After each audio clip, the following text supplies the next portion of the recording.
Block 2, Unit 5. The development and function of an organism is in large part controlled by genes.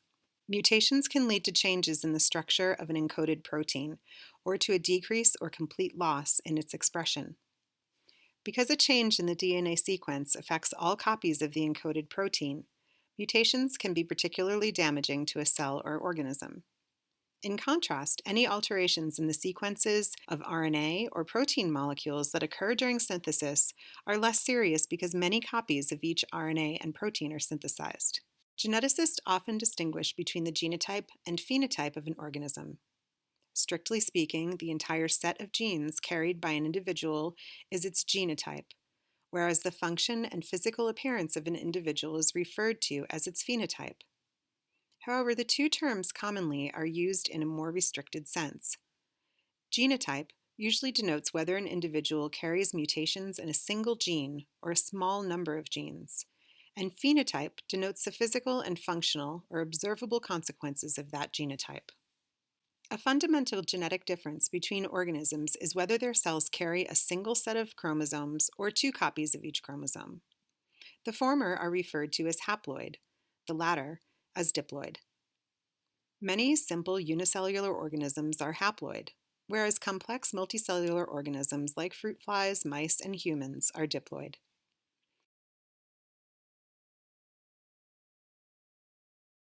Different forms of a gene, normal and mutant, are referred to as alleles. Since diploid organisms carry two copies of each gene, they may carry identical alleles, that is, be homozygous for a gene, or carry different alleles, that is, be heterozygous for a gene. A recessive mutation is one in which both alleles must be mutant in order for the mutant phenotype to be observed. That is, the individual must be homozygous for the mutant allele to show the mutant phenotype. In contrast, the phenotypic consequences of a dominant mutation are observed in a heterozygous individual carrying one mutant and one normal allele. Recessive mutations inactivate the affected gene and lead to a loss of function. For instance, recessive mutations may remove all or part of the gene from the chromosome, disrupt expression of the gene, or alter the structure of the encoded protein, thereby altering its function. Conversely, dominant mutations often lead to a gain of function. For example, dominant mutations may increase the activity of a given gene product, confer a new activity on the gene product, or lead to an inappropriate spatial and temporal expression. It's important to remember that these are general rules and don't always apply to every gene.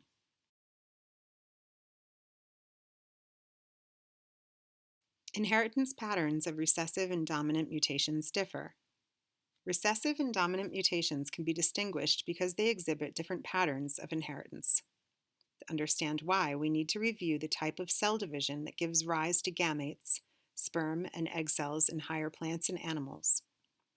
The body, somatic cells, of most multicellular organisms divide by mitosis, whereas the germ cells that give rise to gametes undergo meiosis. Like body cells, premeiotic germ cells are diploid, containing two of each morphologic type of chromosome. Because the two members of each such pair of homologous chromosomes are descended from different parents, their genes are similar but not usually identical.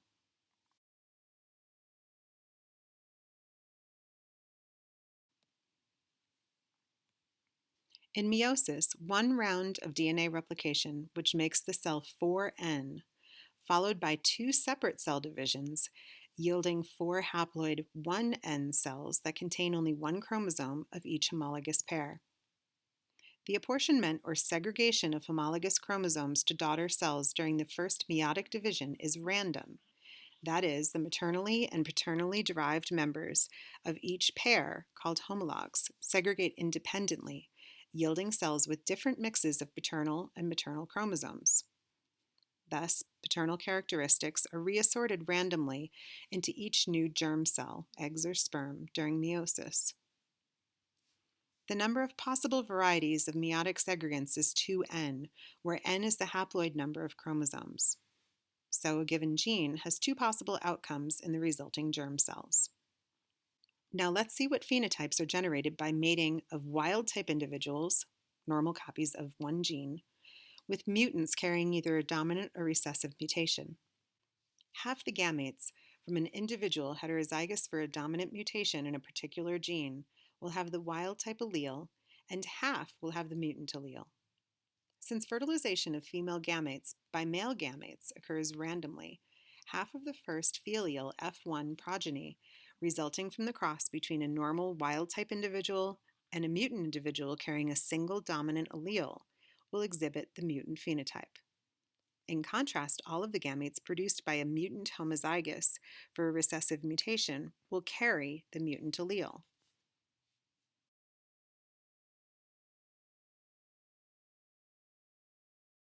Thus, in a cross between a normal individual and one who is homozygous for a recessive mutation, none of the F1 progeny will exhibit the phenotype. However, 1/4 of the progeny from parents, both heterozygous for a recessive mutation, will show the mutant phenotype.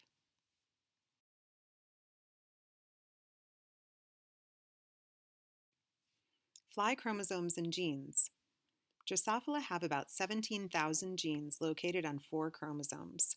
Sex chromosomes X and Y, called chromosome 1, 2, 3, and 4. Humans have about 21,000 genes located on 23 chromosomes. About 75% of human genes that are associated with a disease are represented in the fly genome. Interestingly, humans also share about 50% of their genes with bananas. Female flies are XX and males are XY, as in human. Chromosome 4 is small and contains hardly any genes. Like most organisms in Drosophila, genes are named after their loss of function phenotype, for example, the opposite of what they do. For instance, the white gene makes eyes red. When it's mutated, the eyes are white.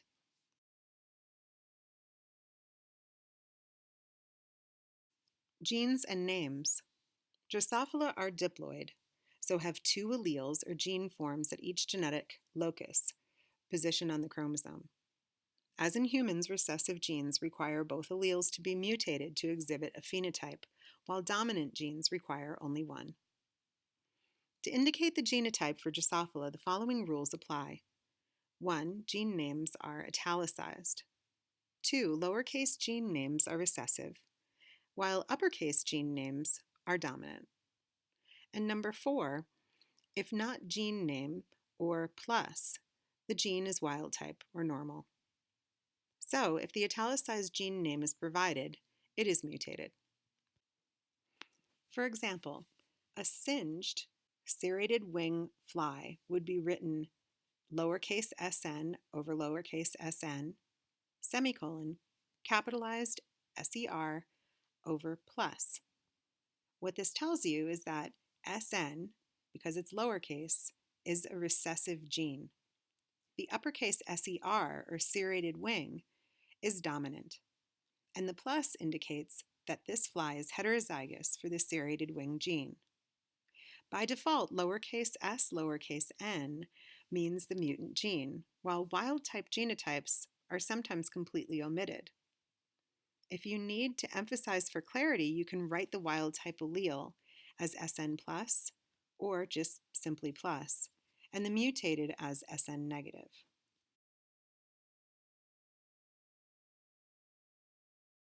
Creating mutations in flies.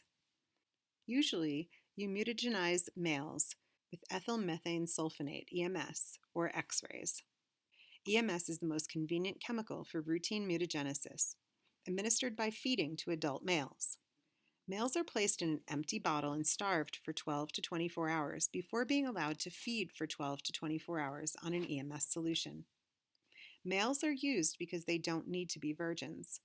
Also, they're more resistant to DNA damage, which means that they can tolerate enough damage to get useful mutations. Note that you only care about mutations in the germline, not the soma. Then you cross to females.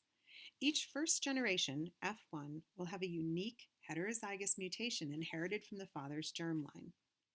At the F1 stage, you can only identify viable dominant mutations.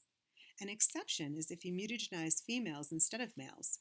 You can find X-linked recessive mutations in the male F1s. If your viable dominant mutation is sterile, you're out of luck because you can't propagate it beyond that one male. This motivates a need for more complicated screen designs.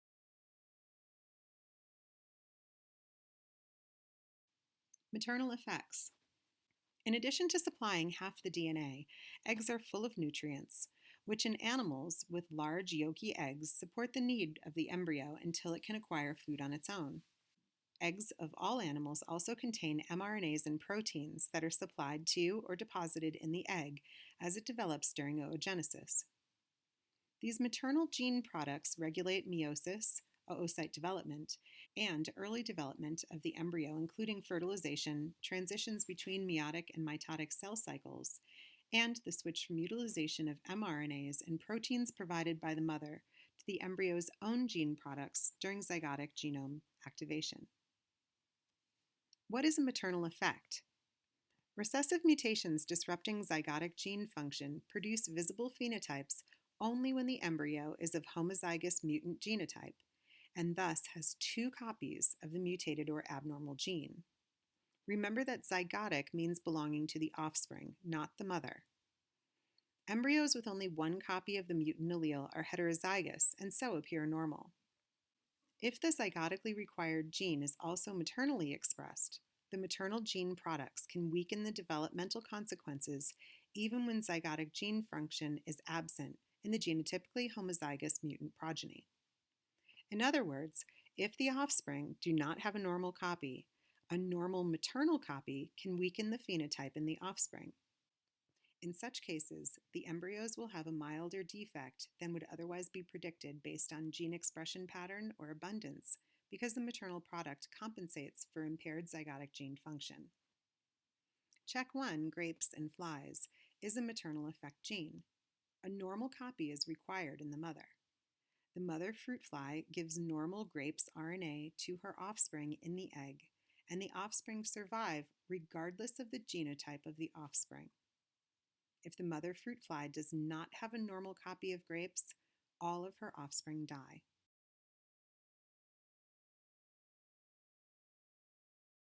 The value of studying genetics is in understanding how we can predict the likelihood of inheriting particular traits. This can help plant and animal breeders in developing varieties that have more desirable qualities. It can also help people explain and predict patterns of inheritance in family lines. One of the easiest ways to calculate the mathematical probability of inheriting a specific trait was invented by an early 20th century English geneticist named Reginald Punnett. His technique employs what we now call a Punnett square. This is a simple graphical way of discovering all of the potential combinations of genotypes that can occur in children, given the genotypes of the parents. It can also show us the odds of each of the offspring genotypes occurring. Setting up and using a Punnett square is quite simple once you understand how it works. You begin by drawing a grid of the perpendicular lines. Next, you put the genotype of one parent across the top and that of the other parent down the left side. For example, if a parent pea plant genotypes were YY and GG respectively, the setup would be like this. Note that only one letter goes in each box for the parents. It does not matter which parent is on the side or the top of the Punnett square. Next, all you have to do is fill in the boxes by copying the row and column head letters down or across into the empty squares. This gives us the predicted frequency of all of the potential genotypes among the offspring each time reproduction occurs. In this example, 100% of the offspring will likely be heterozygous, YG.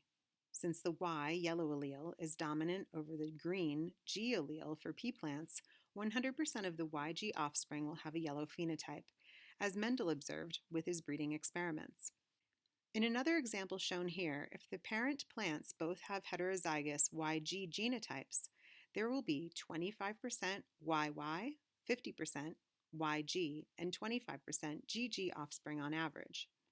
These percentages are determined based on the fact that each of the 4 offspring boxes in the Punnett square is 25%, 1 out of 4.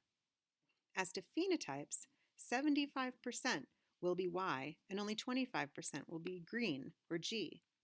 These will be the odds every time a new offspring is conceived by parents with YG. An offspring's genotype is the result of the combination of genes in the sex cells or gametes, sperm and ova, that came together in its conception. One sex cell came from each parent. Sex cells normally only have one copy of the gene for each trait. For example, one copy of the Y or G form of the gene in the example here. Each of the two Punnett square boxes in which the parent's genes for a trait are placed, across the top or the left side, actually represents one of the two possible genotypes for a parent sex cell. Which of the two parental copies of a gene is inherited depends on which sex cell is inherited. It's just a matter of chance. By placing each of the two copies in its own box, it has the effect of giving a 50% chance of it being inherited. If you're not yet clear on how to make a Punnett square and interpret results, take the time to try to figure it out before going on in this unit. Are Punnett squares just academic games? Why is it important for you to know about Punnett squares? The answer is that they can be used as a predictive tool when considering having children. Let us assume, for example, that both you and your mate are carriers for a particularly unpleasant genetic inherited disease such as cystic fibrosis. Of course, you're worried about whether your children will be healthy or normal. In this example, let us define A as being the dominant normal allele and lowercase a as the recessive abnormal one that's responsible for cystic fibrosis. As carriers, you and your mate are both heterozygous, uppercase A and lowercase a. This disease only afflicts those who are homozygous recessive, carriers of both the lowercase a or recessive mutant genes. The Punnett square here makes it clear that at each birth, there will be a 25% chance of you having a normal homozygous child, a 50% chance of a healthy heterozygous carrier child like you and your mate, and a 25% chance of a homozygous recessive child who will probably eventually die from this condition. If a carrier, uppercase A and lowercase a, for such a recessive disease mates with someone who has it, who is homozygous for the mutant allele, the likelihood of their children also inheriting the condition is far greater, as shown here. On average, half of the children will be heterozygous and therefore carriers. The remaining half will inherit two recessive alleles and will develop the disease. It's likely that for every one of us is a carrier for a large number of recessive alleles. Some of these alleles can cause life-threatening defects that are inherited from both parents. In addition to cystic fibrosis, albinism and beta thalassemia are recessive disorders. Some disorders are caused by dominant alleles for genes. Inheriting just one copy of such a dominant allele will cause the disorder. This is the case with Huntington's disease, achondroplastic dwarfism, and polydactyly. People who are heterozygous are not healthy carriers.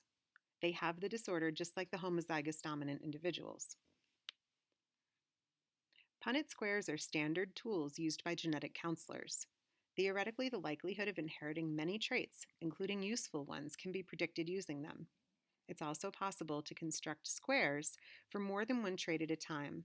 However, some traits are not inherited with the simple mathematical probability suggested here.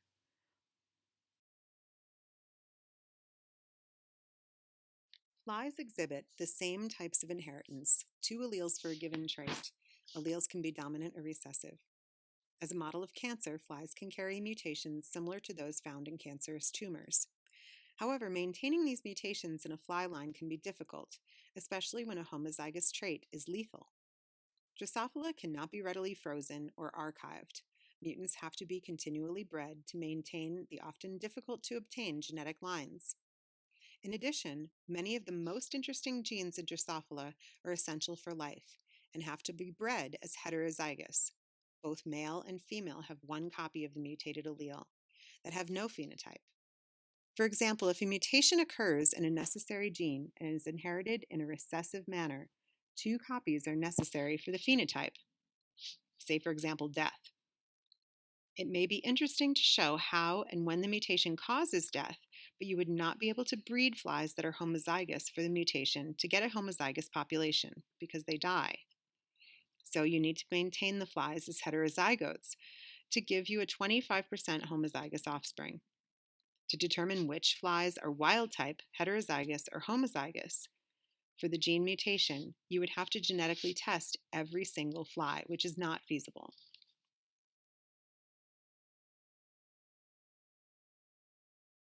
This gives you two problems. First, it leaves you blind as to whether you're still propagating the mutation. Second, as you cross your heterozygotes to one another, you lose all of the mutant over mutant offspring, and this selection reduces the allele frequency of your mutation of interest in every single generation.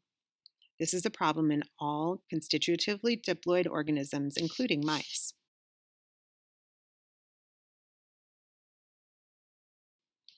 In Drosophila, the solution for studying mutations that are recessive lethal or recessive sterile is to use a balancer chromosome.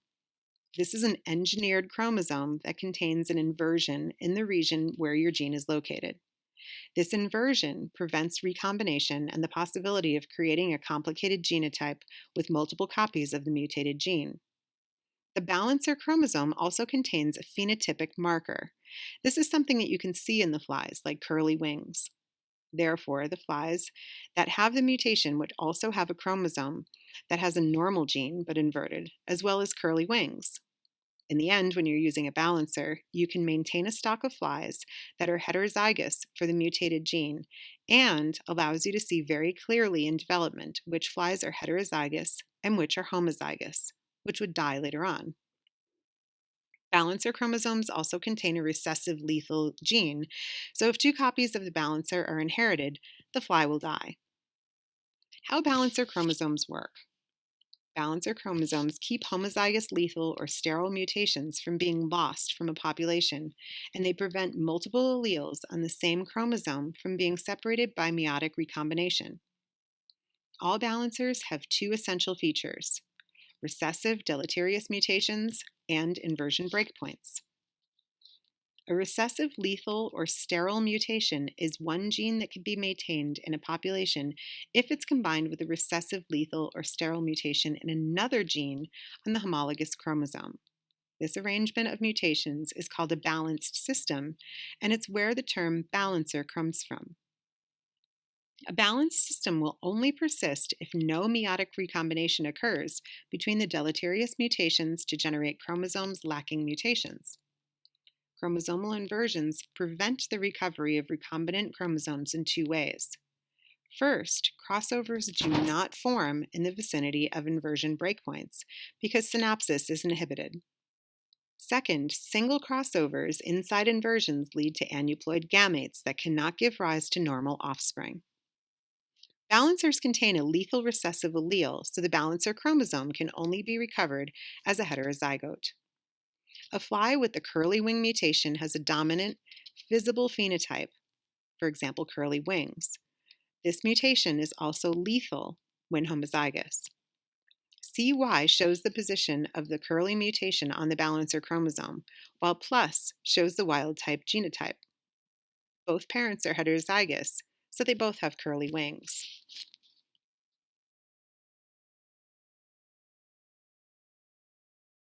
Live offspring of this cross are all either heterozygous for CY or they are wild type. The homozygotes for CY chromosome all die. You can choose the balancer flies by looking for curly wings. If a mutation occurs in a wild type fly, the mutant chromosome can be maintained as a heterozygote with the balancer chromosome. The image here shows Y. This cross would yield three possible genotypes: CY over CY, where they all die because this is on the balancer chromosome that harbors the deleterious gene. CY over M, they live unless M is a dominant lethal. These flies also have curly wings. And M over M, which might survive, but they don't have the curly wings. The fact that there are inversions built into the balancer chromosome means that crossover cannot occur between the balancer and the other chromosome. Hence, if the researcher selects curly-winged flies for future work, he or she is guaranteed to have obtained a heterozygote with one copy of the mutation. Other balancer chromosomes have also been made using lethal recessive alleles. Furthermore, additional or different phenotypic dominant markers can be used. Small modifications of this basic approach can be used to generate flies that are homozygous for a given chromosome, or homozygous for every chromosome if enough balancer chromosomes are available.